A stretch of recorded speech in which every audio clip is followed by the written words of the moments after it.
Self attribution बायस। देखो stock market में अगर सबसे ज्यादा कोई जरूरी चीज है वो हम बोलते हैं पेशेंस और इमोशनल कंट्रोल।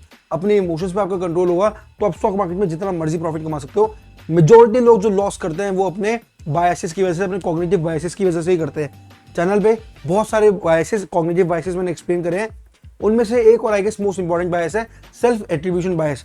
इसमें क्या होता है, जब कोई भी इंडिविजुअल अगर तो उसको स्टॉक मार्केट में प्रॉफिट हो गया, उसको सक्सेस मिली, तो उसको तो वो एसोसिएट करेगा, एट्रीब्यूट करेगा अपने इंटरनल फैक्टर से कि मेरी स्किल है, मेरी इंटेलिजेंस है।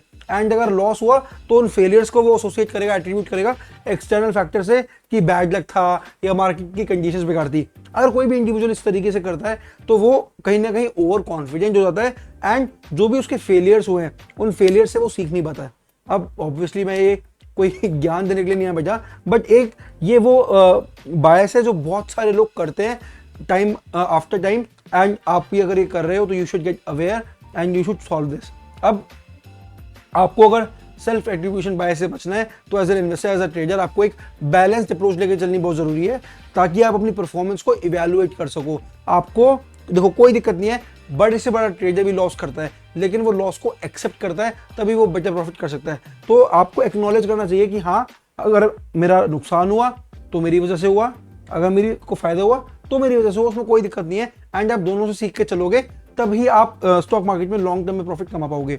आपको इंस्टेड में आपको कुछ टिप्स दे दूं, आपको ऑब्जेक्टिव फीडबैक लेना बड़ा जरूरी है कि आप लोगों से फीडबैक लो कि ओके मैं यहाँ पे गलत था, मैं यहाँ पे सही था।